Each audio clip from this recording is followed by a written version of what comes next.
পেঁয়াজটা আমার লাল হয়ে গিয়েছে, দিয়ে দিব 2টা তেজপাতা, দিয়ে দিব আমি 5-7টা কাঁচামরিচ এইভাবে কেটে নিয়েছি।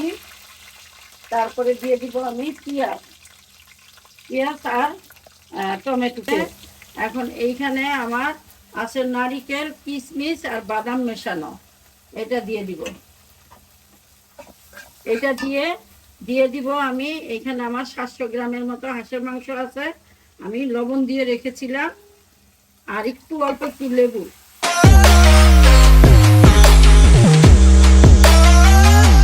আসসালামু আলাইকুম ভিউয়ার্স, আজ আমি তোমাদের রান্না করে দেখাবো হাঁসের মাংসর কষা। এই জন্য আমি প্রথমে হাঁড়িতে দিয়ে দিলাম তেল 1 কাপ, দিয়ে দিব 2টা দারচিনি, 3টা এলাচি আর 2-3টা লং।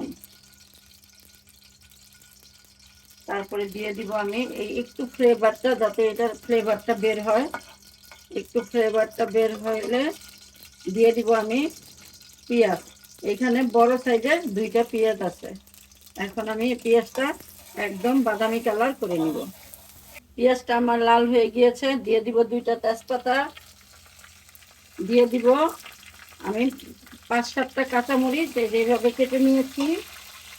তারপরে দিয়ে দিব আমি পেঁয়াজ আর টমেটো পেস্ট দিয়ে আমি আর কতক্ষণ কষাবো, যে পেঁয়াজের একটা আলাদা গন্ধ থাকে ওটা যাওয়া পর্যন্ত।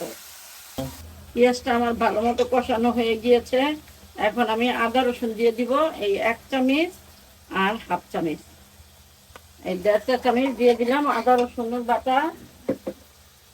দিয়ে দিব আমি সরিষা বাটা 1 চামচের মতো। এখন আমি এইটাও একটু ভালো মতো কষাবো। আমার আদা রসুনটাও কষানো হয়ে গিয়েছে। এখন আমি দিয়ে দিব এরকম উঁচা 1 চামচ মরিচের গুঁড়া।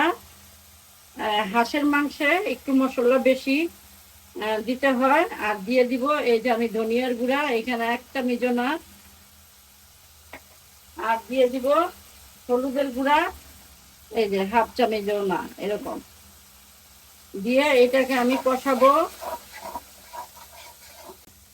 ভিউয়ার্স, আমার মশলাটা দেখো কষানো হয়ে গিয়েছে।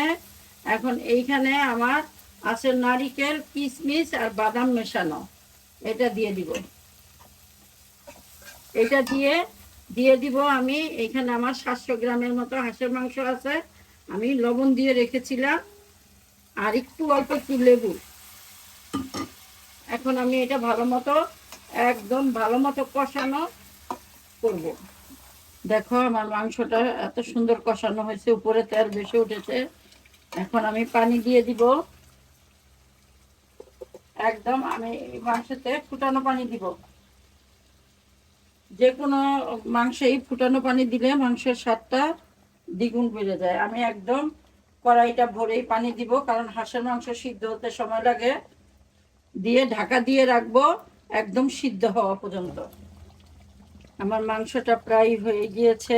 এই পর্যায়ে আমি দিয়ে দিব টালা জিরা গুঁড়া এই 1/2 চা চামচ, আর গরম মশলার গুঁড়া 1/2 চা চামচ। এখন মাংসটা মানে মাখা মাখা ঝোল হওয়া পর্যন্ত আমি ঢাকা দিয়ে রাখবো। তারপর নামিয়ে তোমাদের পরিবেশন করে দেখাবো। ভিউয়ার্স, দেখো একদম সহজভাবে আমার হাঁসের মাংস কষা রান্নাটা করে দেখালাম। ঠিক এইভাবে করে খেয়ে দেখো, ভালো লাগলে আমাকে লাইকস, কমেন্টস এবং সাবস্ক্রাইব করে দিও। ফেসবুকে থাকলে ফলো করে দিও। আল্লাহ হাফেজ।